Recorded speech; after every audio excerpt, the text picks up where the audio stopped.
Hello guys, welcome to back to my channel. তোমরা সবাই কেমন আছো? আশা করছি তোমরা সবাই ভালো আছো। আমি কিন্তু মোটামুটি ভালোই আছি।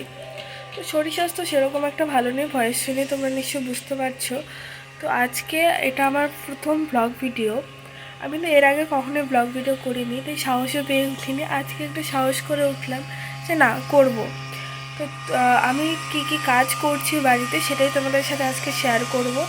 তোমরা ভিডিওটা শুরু থেকে শেষ পর্যন্ত ভালো করে দেখো, আর একটা কমেন্ট করে দিও যে কেমন হয়েছে ভিডিওটা, তাহলে আমি পরের থেকে ব্লগ ভিডিও নিয়ে আসবো।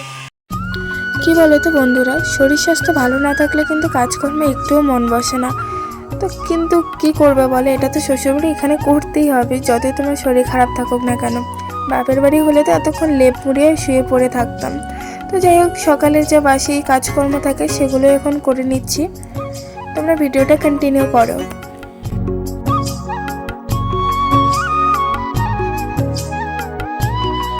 এদিকে বাসনপত্র ধুয়ে নিয়ে এসে আমি সব বাসনপত্রগুলো গুছিয়ে রাখছিলাম, আর আমি কিন্তু অপরদিকে ভাতও বসিয়ে দিয়েছি।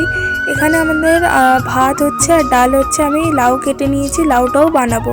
তো আমাদের কিন্তু সব সাদা সাদা হচ্ছে, কারণ আমার জ্যাঠা শ্বশুর মারা গেছে আজকে কিন্তু 12 দিন, তাই সব জামা কাপড়গুলো ভিজিয়ে দিচ্ছি, ধুয়ে দেবো ওগুলো।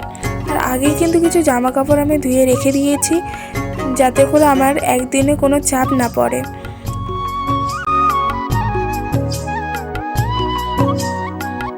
আর আমি কিন্তু গত 7 মাস ধরে মুম্বাইয়ে ছিলাম। তো মুম্বাই থেকে কিছুদিন আগে আমি বাড়ি ফিরেছি।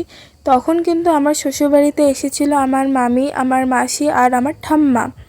এসে কিন্তু আমার সব কাজকর্ম করে দিয়ে গেছে, যেমন ধরো ল্যাপা কুছা, তারপর তোমার জামা কাপড় ধুয়ে দেওয়া। তো সব কিছু কিন্তু তারাই করে দিয়ে গিয়েছিল, আমি সেরকম কোনো কিছু করিনি। তো আজ যেহেতু 12 দিন, তাই কাল কিন্তু শ্রাদ্ধ। তো আজকে সব কিন্তু আর একটু করে নিচ্ছি, যেগুলো বাকি ছিল। আর ল্যাপাগুছো তো আজকে আবারও করতেই হবে। তো চলো, তোমাদের সাথে সবটাই শেয়ার করব, তোমরা ভিডিওটা দেখতে থাকো। তো যাই হোক বন্ধুরা, এদিকে কিন্তু আমার জামা কাপড় ধুয়ে দেওয়া হয়ে গেছে, এখন আমি সেগুলো মেলে দিচ্ছি। আর তোমাদের দাদাভাই থাকলে কিন্তু আমাকে কাজে প্রচুর হেল্প করে। তো সেও গেছে কাজে, কিছু করার নেই, তাই একা হাতে সব কিছু সামলাতে হচ্ছে। তো যতটুকু পারছি ততটুকুই করছি। তো যাই হোক, তোমাদের সাথে সবটাই শেয়ার করব, তোমরা ভিডিওটা দেখতে থাকো।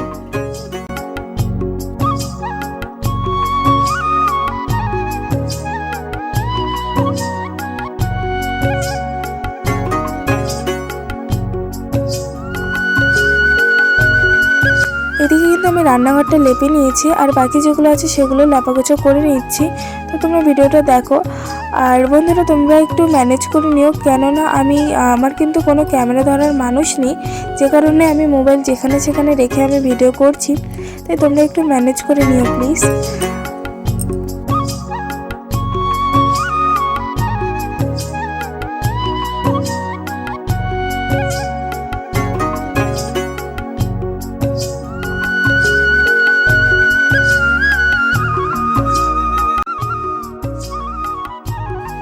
জানো তো বন্ধুরা, আমি এখানে কিছু কথা বলছিলাম, কিন্তু আমাদের বাড়ির চারপাশে যেহেতু চা বাগান, তো মেশিন দিয়ে চা পাতা কাটা হচ্ছিল, তাই কিন্তু আমি এই জায়গাটা মিউট করে রেখেছিলাম। আমি শুধু তোমাদের এইটুকুই বলছিলাম যে আমি কাজ করতে করতে আমার কি হালাতটাই না হয়ে গেছে।